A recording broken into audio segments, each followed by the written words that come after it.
Coming up on a special edition of The View, if you're trying to have a baby and it hasn't happened yet, you need to watch today's show. First, the co-hosts are sharing their personal struggles with trying to conceive, from fertility treatments to miscarriages, and how one of them almost died. And one of the world's leading fertility experts is giving you all the possible reasons you're not getting pregnant and telling you what you can do about it. Then, Bill and Juliana Rancic are revealing how they're handling the cameras capturing their struggle to conceive, and how life in the spotlight and on the red carpet may be to blame. And from biological clocks winding down to multiple miscarriages, two women are sharing their very personal stories of trying to conceive and finding out if there's any hope left they'll become moms. Then it takes two to tango, and 50% of the time the problem isn't with her. So a couple is telling you how they found out he was the infertile one and the treatment that finally gave them a bundle of joy. All that, hot topics, and more coming up on The View.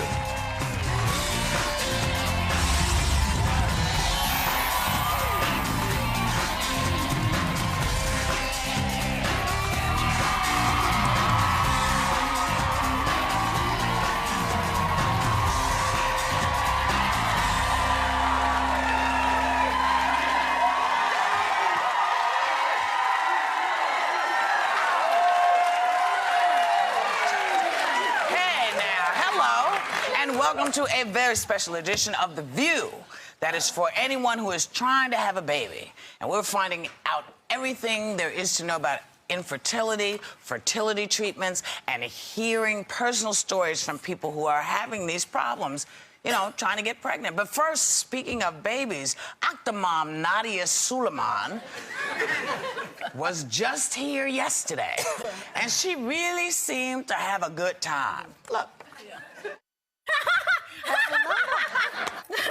Just a answer. You know, you've gotten a lot. That laugh is just like it's obnoxious though. Well, you know, I don't like it. I try to suppress it. And even someone told me I need a laugh coach. You do.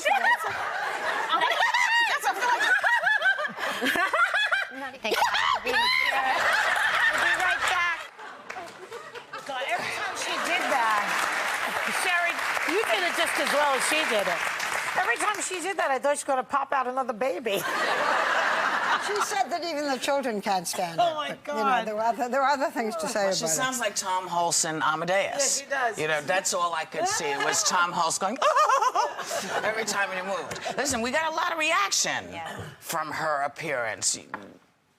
Anything? You know, I thought, because a lot of people in the elevator kept saying, she's really smart, she's really smart. I still think, you know, operating on 2 hours of sleep a day makes you laugh like that. I think it makes you crazy. There's no way you know, you just can't. I don't care how much energy you have to have 14 children and to operate on no sleep, and you have a child who's got, you know, some kind of disability. I don't know what type of disability. Of the older 6 children, 1 is autistic, 2 are said to have learning disabilities, but she said they don't.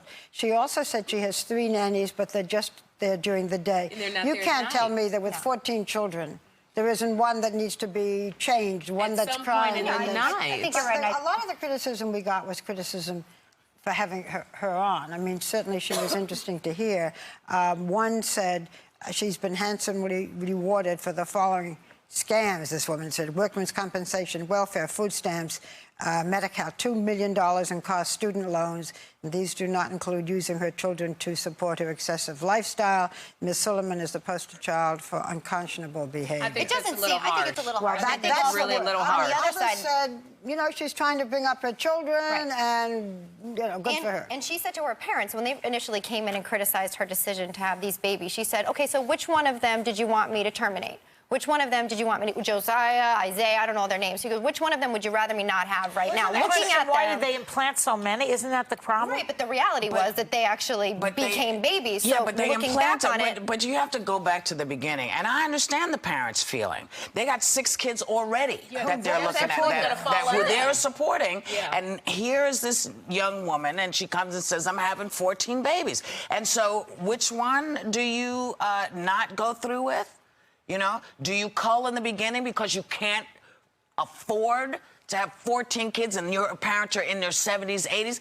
You know, a little bit of, what is the word? Empathy? No, courtesy to your parents.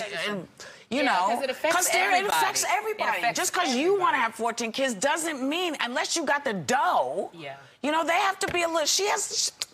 It's really going to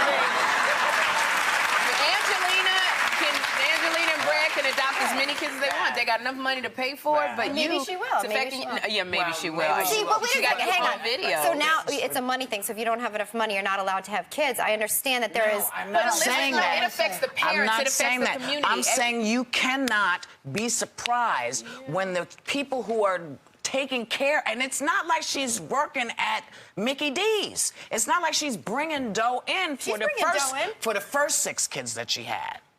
Well, she wasn't. A lot of her was specific payments. A lot of know, she's got to keep making home videos. You know, she's got to keep posing for magazines. We're going to talk, because today is all about that. It's all about the problems people face trying to conceive, and this is something that apparently has touched all of us. But in fact, all of you have stories. I know. I did IVF. I did IUI. Explain IVF and elementary. In vitro fertilization. So they take the embryo outside the body and they implant it with the sperm, and then they place it back in your body. Right. And it costs me. I mean, it's very expensive because that's what I was saying to the Octomom.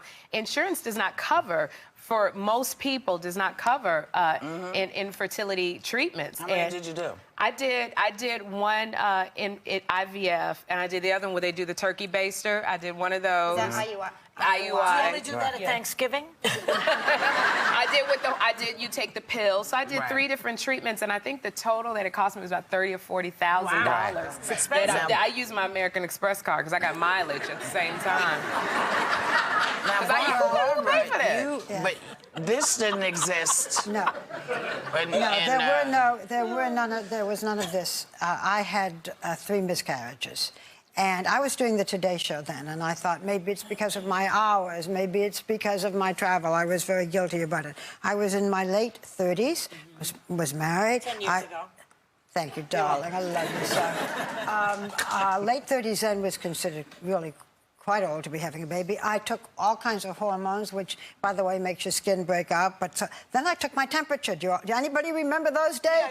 You took your temperature and you picked up the phone and you called your husband and said, "Now." He said, "I'm busy." I went, "No, now." And then I did get pregnant. I lost you take your temperature to find out when you're ovulating. And then after the 3rd miscarriage, I adopted my beloved. So you decided to adopt. You didn't continue. Well, you see, we didn't have in vitro. But then what happened, just to give it... I mean, first of all, I have my daughter. Okay, blessed. Secondly, I had to keep it secret when I was on the air because we had to protect the biological mother and so forth. And finally, because we never gave the birth date, finally, when I did say I have a daughter, I got letters from people saying, "We knew you were pregnant. We saw the belly." Stop So, in my ear. 3 miscarriages. My heart goes out to anybody who's gone through that. My issue was different. I was not infertile. As a matter of fact, I had what they call an ectopic pregnancy, where the egg is fertilized in the fallopian tube. It's in the wrong place. It's sort of like having sex in church. You're in the wrong place. And so... what happens is it starts to grow in there, you know, just like it's a baby. Too. And then it was very life-threatening. It burst, and I was misdiagnosed. I had more trouble with health care in those days than Obama. And the thing burst, and I bled internally, and I was very much seeing the Grim Reaper. But I didn't see him. Right. Did you have these kind of issues as well? I did, and it wasn't... Actually, I had an undiagnosed celiac disease, which causes a lot of women to be infertile. And until I self-diagnosed and started going gluten-free, I was not able to have kids. And then since, we all know the end of that story. The world is all I can say. Now we're telling you, now we're saying to you just the opposite. Yeah, now I'm just eating gluten, so I don't. Right. Right. I will. You know, when we come back, one of the world's leading fertility experts is going to tell you what keeps people from getting pregnant. Maybe you'll see something about yourself there. Let's come back.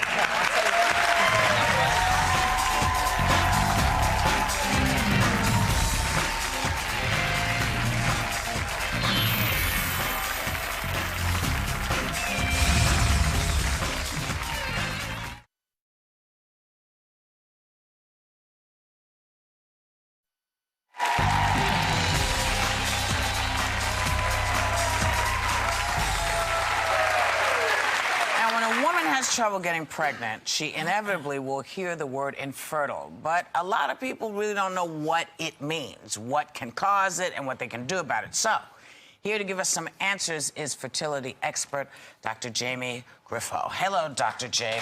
Good morning. So, we're talking basics really in this segment. So let's start with the basic. What exactly does it mean to be infertile, and when are you considered infertile? Well, it's defined as a year of trying without being successfully pregnant. So, but you can see just from this group how many people it affects. Everybody has a story. It's very common. 20% of couples are infertile. The longer you wait to get evaluated, though, if you're older, that can be a problem. So when do you think it should be? A year? Well, it depends on the patient. I mean, if you're 25 and you're trying a year, and you don't have to rush in to get evaluated. But if you're 35, you shouldn't wait a year. You should go in after 3 to 6 months and just get evaluated. Otherwise, you're using precious time. What does it mean, evaluated? They see how many eggs you've got and check his sperm count? Well, you check out the woman, you check out the man. The man, you check out the sperm count. The woman, you do an exam. You make sure the uterus is okay. You make sure the tubes are open. You make sure they're ovulating. You make sure they don't have fibroids or tubal disease. When we talk about what causes infertility, we've been talking about this here. The report that said that after the age of 30, 90% of a woman's eggs are gone. Is that the chief cause of infertility? Well, here's the story about that. When you're a fetus in your mother's womb, you have 7 million eggs. When you're born, you have 1 million. When you hit puberty, you have about 400,000 eggs. And every month, you use 1,000 eggs to ovulate that one good one.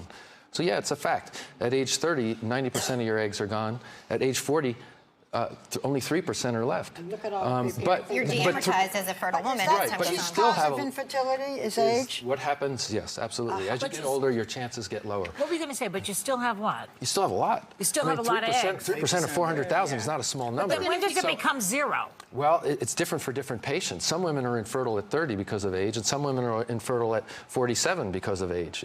Everybody's different. I'm 42. I want another baby. I did IVF and had my son. Great. So what am I looking? Can I get my eggs frozen? Well, you can, but if you want another baby, the best thing is just get on it and go for it. Yeah.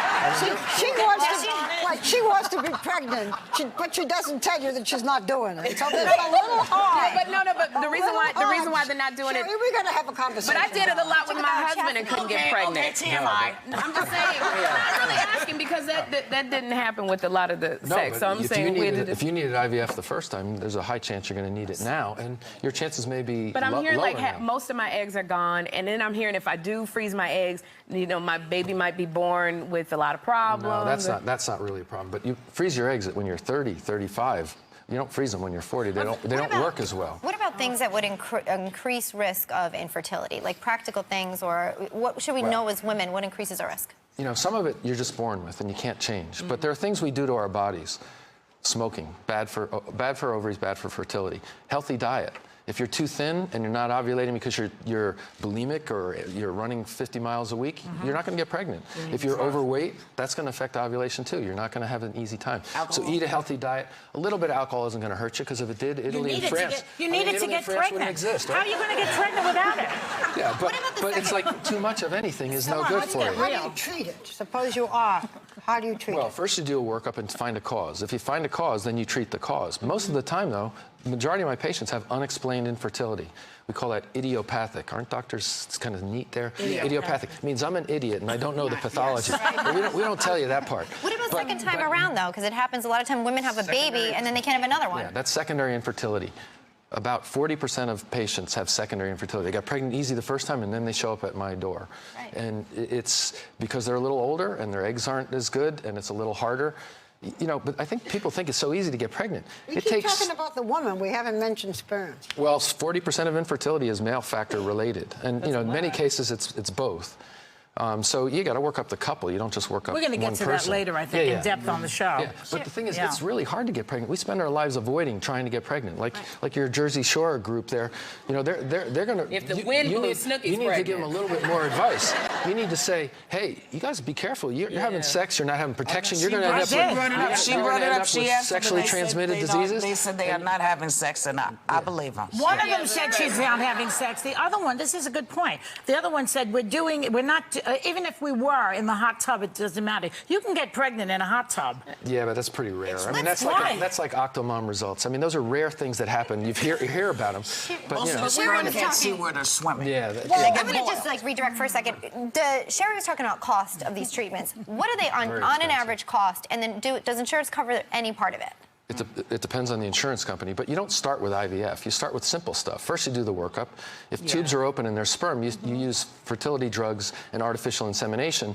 Not very efficient, 10% per cycle chance of pregnancy. Right. But if you try it multiple times, you get a better chance. But if you want to be aggressive like I was, then you go in your age group, you should be more aggressive. You could try IUI for a little bit. Group. Anything can happen. Listen, Dr. Griffin's going to stay with us throughout the show to answer more questions, because this is the man to ask. He's got the answer. When we come back, Juliana and Bill Rancic are telling us how life in the spotlight might be affecting their chances of getting pregnant. The life.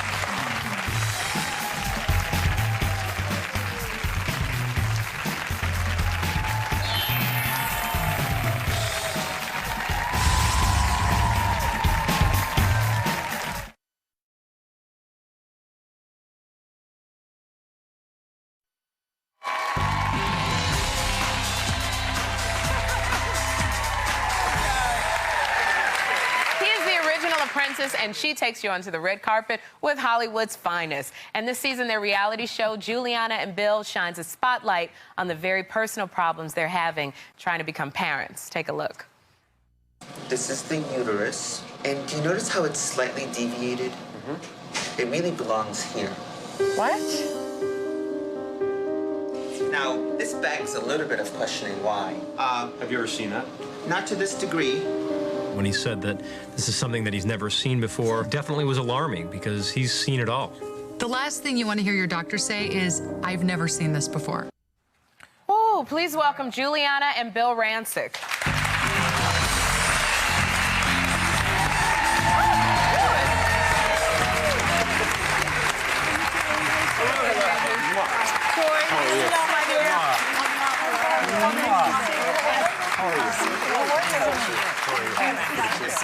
Hey, Juliana. Hey, Bill. Hi. So you guys are having this problem trying to have a baby. Was it something that you always knew you wanted, or, I mean, how is this? How are you dealing with this? Well, we got married 2.5 years ago, and we knew we always wanted kids, but our careers were, really busy, and we figured we can hold off for a while. And now we're 35 and 37, and what? I'm approaching 39, so. Well, I was trying to give you. I was trying to take a couple of years off of it. Years. No, and now we're realizing that it's not as easy as we thought it was going to be. Yeah, And you decided to take this problem onto television, which you document your whole trip there. Why did you decide to do it on TV? Well, we thought, from the beginning of the show, we said we're going to make it a positive show. Yeah. There's a lot of these reality shows that are out there that are very negative, and they display the bad aspects of a marriage. And we said, if we're going to do this, let's do it right, and let's show a marriage that people can emulate. How long have you been trying? And then we'll get to what you did. How long have 1 year. So you are, as the doctor pointed out, you are considered, quote, infertile. Yeah. We are. Okay. Yeah. And Juliana, you then met with the fertility specialist. You first got tested for fallopian tube blockage. Right. And that was not the case, correct? That was not the case. They put a dye into your fallopian tubes, and he said, okay, the good news is you don't have blockage. The bad news is your uterus is way off to one side. Okay, so that's location then. So what did he say to do? Is there a way to get that relocated Kind of without an easy surgery? fix. Well, he said the first thing we should try is you need to get a colonic, which is so fun, by the way. No, it's not. And so we did that, and a month later we got checked, and it was actually fine. So thankfully, that was the problem. There was just... But like the doctor said, you just have to start checking the items off the list. So where are you now in terms of this? Right now, we have done IUI. We've done quite a few things, and we start IVF next week. And IUI is when you're inseminated with the sperm. Yes, and that didn't work. We did IUI, which we were very hopeful about. I had 8 follicles. The medicine gave me 8 follicles. He got tested. His sperm was great. So there was no reason. No reason now why, except perhaps age. It's all age, Barbara. You're only how old? 35. I'm 35. Interesting statistic. When you're 35 years of age or older, to conceive naturally, you have about a 5 to 7% chance That's what on a the monthly doctor was basis, saying, right? yeah. Which is unbelievable. You know, one of the things that I heard is that doing the kind of show that when you hear about all the celebrities who are over 40 who get pregnant, and that was something that bothered you, but it's a different reason, you said, for them. You know, I've been interviewing celebrities now on the red carpet for about 10 years. So the 25-year-old me would be interviewing these celebrities who are in their 30s and 40s, having babies. And I thought, this is great. I'm going to focus on my career. And like these women, when I'm 35 or 40, I'm going to pop out twins and, you know, a couple kids, and I'm going to be good. And then it was a little disappointing. It's only now that I learned that a lot of these women get IVF, and they just don't talk about it. That's the thing about Hollywood magic. Yes. It's, You know? And it's not always as it appears to be. That's right. But the great thing about your show is, I think, or maybe, are you meeting lots of women who are going through this, much more women than you thought? Yes, absolutely. But they too agree that they would look at these women in Hollywood who are having twins at 42 so you think years it's old. so easy, I can wait. Absolutely. And listen, you're all entitled. They're entitled. Celebrities are also entitled to their privacy. I'm not saying, you know, shame on you for not talking about it. But if we can talk about it and let women know that it's okay, you know, that look at all your options. Well, is it possible that they have donor eggs, some of them, and that's one of the Absolutely. reasons they keep it secret, because then it's not genetically their baby? Because 20-year-old eggs, like 20-year-old girls' eggs, are a 20-year-old girl's eggs. So even if you're 40, if they plant 20-year-old eggs into you, you will have much higher chances. I want to also ask about... I'm sorry, I don't mean to cut you off, but nobody wants to be ridiculed for using 20-year-old. You know, nobody don't wants talk that. about it. Also, There's the a babies, stigma the that's children attached. that come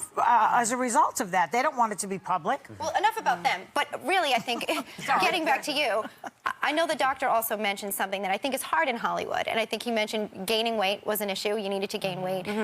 How did you react to that, given the pressures of Hollywood in your job? Did you gain weight? Well, my diagnosis was that I wasn't ovulating consistently. And so my doctor recommended that I gain weight in order to start ovulating consistently. You know, Like a lot of weight? Like, does he say like 15 pounds, 20 pounds? 5 to He 10. said 5 to 10 pounds, which I know isn't a big deal. And if you want to have a baby, you should do whatever it takes. But it just, I had to bite that bullet because you have to understand something. I work out every day of my life. I love feeling good, waking up, So did working you gain out. weight? I finally did gain How the much? 5 pounds. 5 pounds. I know. We're working I know. on more. We're working on a little more. I gained her up, 5 don't pounds worry. at breakfast, I think. So.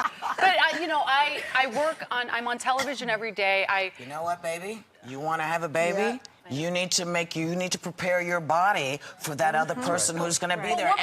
And there's no buts. If you want a baby, this is what you have to do. Yeah. So you have to make that decision as to how. Sorry. But it's frustrating, I'm sure, for you on many levels, Bill, because you want, obviously, this family, but also you're conflicted that you are essentially, in a way, choosing job and child. And You don't have to choose job No, and child. but in her job, the pressures are, we've talked about them every day on the show, weight and image. And I think, you know, there will And be you know, the I have a ultimate choice. stylist who's pretty hard on me, who brings me sample sizes. Wait a second, but every single day I'm on the air and he's bringing me clothes, and so I'm definitely. Listen, I'm a very open person. I'm insecure. You know, I'm insecure like a lot of people are, and I can talk about that. Perhaps you have to wait a little while before you have the baby. Well, my thing is, I see my sister. My sister was very thin when she got pregnant. She has a lot of friends who were thin. I just feel like You're a separate person. I know. But you know, not gonna let that much we don't want to tell you how to live your life. I know, But you're right. you know, I mean, 5 pounds or 10 pounds. You're lovely. He loves you. You want to have a baby. No, you're for right. heaven's sakes. Absolutely, absolutely. So we're on Juliana, it. but we wish you all the best. No matter Thank how you. that is. We talked about that. Thank Gorgeous you. children. Juliana and Bill airs Sunday nights on the Style Network. Check your local listings for time. And when we come back, 2 women share their struggles with infertility.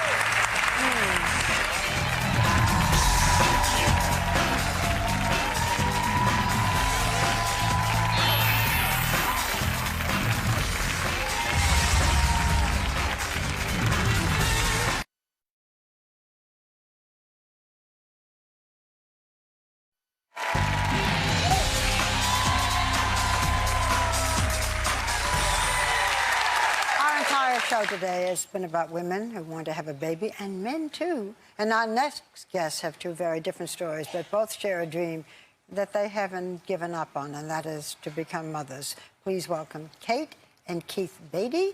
Is it Beatty or Batty? That's Beatty. I got it right. And Risa Levine, welcome. Okay. Thank you. So I said, it's not just mothers, it's fathers. So I feel for you because I went through this too. You have had 2.5 miscarriages. Yeah. And what's a half a miscarriage? No, 3. 3. That's Three. what I said. No, excuse me. You got married 2.5 years ago. Yeah. 2.5, and you've had 3 miscarriages, which is what I went through. So yes. I know what that's like. Do the doctors know why you're miscarrying? Well, they believe that it has something to do with my egg quality. I was diagnosed with endometriosis when I was young, and as a result, they believe that the endometriosis can have a negative impact on your eggs. Are they helping you with this? I've had multiple surgeries for my endometriosis, none of which have really been very successful. And then you just did an intrauterine insemination cycle. Yes. You just did that recently, a few weeks ago, yes. and that unfortunately didn't work. So are you guys going to keep trying? Are you maybe now considering adoption? We're going to keep trying. And that's a tough decision that a lot of couples have to make. Do you keep going, and how long do you keep going? Yeah. So it's and adoption isn't always that easy. No. Yeah. It's expensive and it requires a lot of time. It's not just you. It's you too, the husband and the wife. Yeah. This is very sensitive, but does this affect your marriage? I think it affected our marriage in a positive way. It's made us communicate more, and we talk about a lot of things. There's a lot of decisions that you have to make, and what I think most people don't know is that this is something that you talk about every day in the house. Every week you have a new decision to make. So does it affect lovemaking? Not for us, no. Well, it's so funny because your marriage is very strong. You've gotten closer. A lot of marriages, this can break a marriage apart. And Risa, you're 47. Yes. You're in the middle of a divorce. Mm-hmm. You tried several times to have a child for several years after you got married at 40 years old. So now, do you worry at your age now about getting pregnant? My divorce has taken about 2 years. I'm still not divorced, and I couldn't do it. I couldn't proceed with treatment while I was getting divorced because you need your husband's consent, and I wouldn't have gotten it. We have some frozen embryos, which I'm not going to be getting in the divorce, despite having tried to get them, which is, I can see from your face, you understand, it's extremely painful. You get very attached to your embryos, and who gets the embryos? And I'm going through the same thing. I have 3 embryos when you go through a divorce. The consent that you sign says that it's either pursuant to a settlement agreement or the court gets to decide. Absolutely. And basically the court said, we're not going to force somebody to be a parent who doesn't want to be, which is what my ex-husband's situation is. He doesn't want to be a parent. Didn't you know, you got married at 40. Yeah. Didn't you know, wasn't that something, even at 40 you know that there are going to be some difficulties. Isn't there something you discuss with your husband before your attempt to get pregnant? It's funny that you asked that. You really believe that it's not going to happen to you. I had a really hard time meeting the love of my life, and you think that God's not going to punish you twice. You had a really hard time. You're finally getting married. You're going to live happily ever after, and you believe that good things are going to happen. Did he tell you he didn't want to have children? No, he did want to have children. He did. And then he absolutely did. When he proposed, he said that. This marriage, and it brought you closer. Did the fact that you wanted to have children and your husband didn't, is that what caused the divorce? My husband wanted to have children. I went off the pill when he was ready for us to have children. He was the one who wanted me to start. He wanted us to go forward in having children. He had some emotional issues, and as the stress of infertility increased, it was certainly one of the problems in our marriage. Wasn't the biggest problem, but like I said, he's got some issues. But infertility is an enormous stress on a marriage. There's no two ways about it. You're hopped up on hormones. It's painful. You're injecting yourself. You're going through incredibly invasive procedures. You feel like really lousy.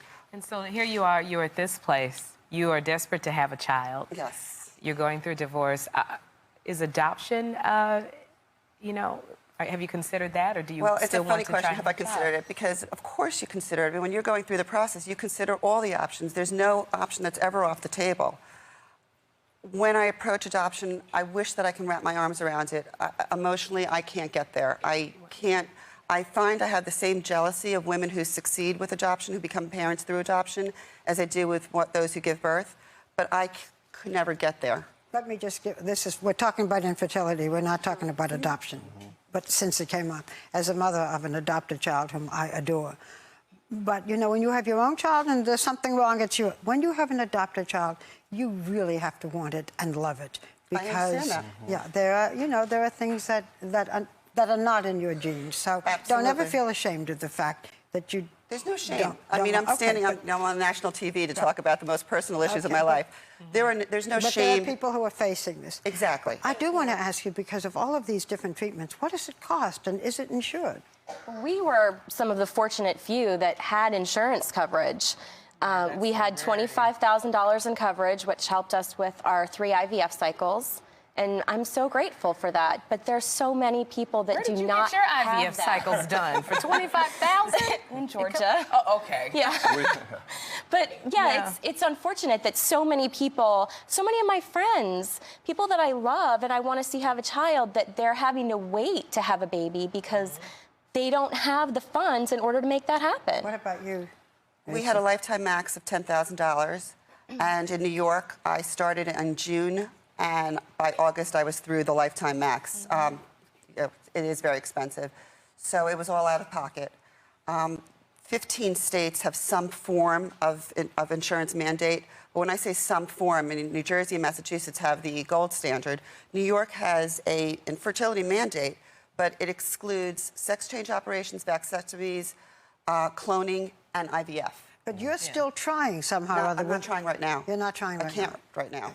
But Kate, you decided, because of what you're going through, you decided to start a support group for women who are having fertility problems. What's the most things that you hear from women over and over again? I frequently hear that they are resolved that they are going to have a baby, one way or another.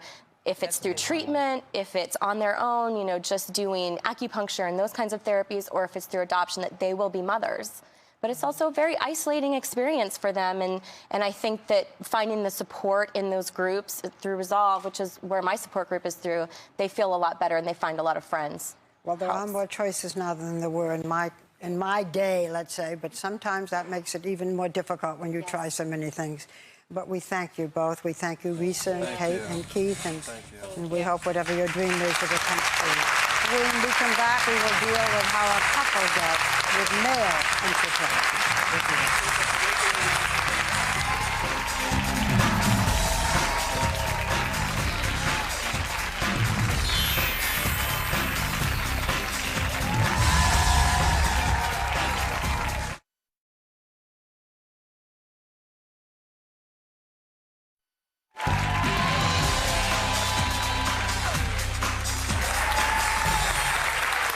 When a couple is having trouble conceiving, the first reaction is to have her start fertility treatments, but not so fast. Half the time, the man is part of the problem, too, and it took our next guests a year of trying before they figured that out. Please welcome Greg and Julie Wolf. Welcome. Thank you.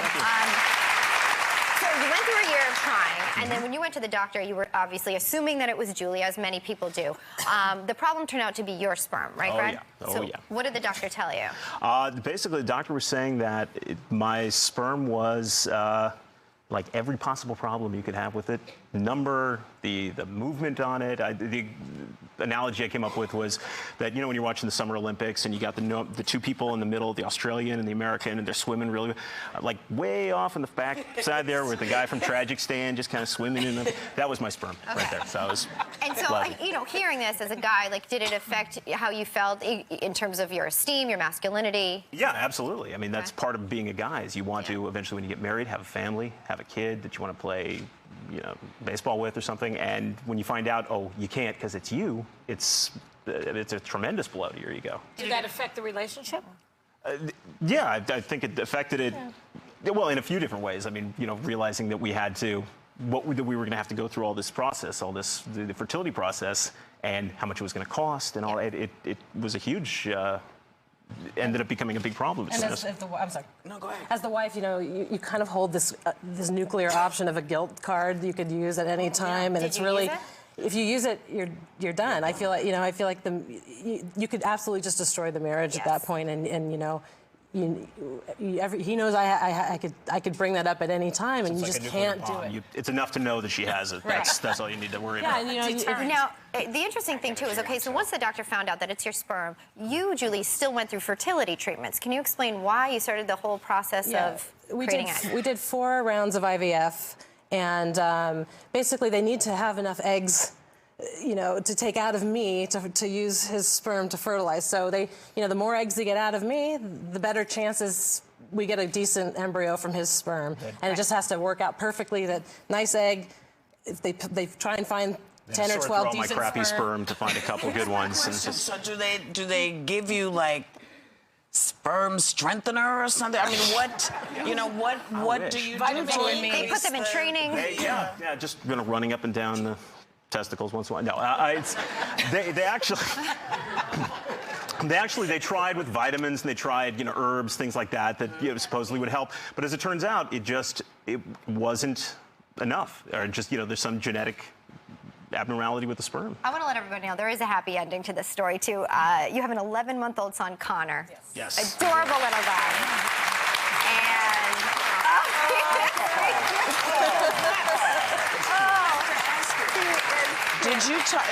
Were there other guys in your family that found that this was part of it, or did you say to the other male folks in your family, you might want to check into this? Actually, no one in my family has had a problem with this, and it is something that it's kind of for guys, and this is one of the problems for guys, is it's not really something you talk about with other guys. You don't really sit around and say, hey, guess what? I'm infertile, and so they say, shut up past the wings. They don't really care. Right. So they don't care until it affects them. Maybe. Exactly. The women love to talk about it, though. Can we, in terms of Connor, so how did that actually happen? How many tries? It was 3 years, right, that you were going through injections? 4 years. 4 years. I was just basically a hormonal mess for 4 years. Pincushion. Yeah. I mean, and then you gain, honestly, you do gain weight with every cycle. So the first time you gain 10 pounds, okay, it's 10 pounds. Yeah. Then second, third, fourth, and so by the time you're pregnant, you're already up 40. So that's really frustrating. I will say. I mean, it kind of like, if I don't fit in my pants, I'm like, you kind of want to go like, just why? Yeah. Did you feel like sort of resentful about women who were getting pregnant around you? Because not the pregnancies. I had what we called sperm envy. Like I was never jealous of the actual babies. I'm sure that really well with you. Like, your husband seems to have really good sperm. Good for you. They were spermally challenged, which is annoying, I guess. Well, she'd see guys passing down the street, kind of bet he's got good sperm. Yeah. So. You give such a humorous side to it, and of course with the happy ending, like it's easy to go back and talk like this too. And we're so thrilled for you because he is adorable. I want to speak to the doctor who's with us, Dr. Joseph Oluko, the director of the Reproductive Health and Clinical Assistant Professor of Urology at NYU Langone Medical Center. So you're the guy who gets the call when another doctor finds out that it's the sperm, correct? Yes. Okay, so what are some causes of this? We hear it's genetic. It was genetic in this case. What are some main causes? So we think that there's a male cause that you can identify in 50% of couples who come in with infertility. A quarter of the time, it's a guy alone. Another quarter of the time, it's both the guy and the girl. I tell people to try and divide it up, big picture, into problems with making sperm and problems where the sperm can't get out. Okay. Thank you, doctor. It's glad to have you here. We want to note that you're not their doctor, but you are a great one indeed. Congratulations. We love that little Connor. We'll be right back. Thanks, doctor.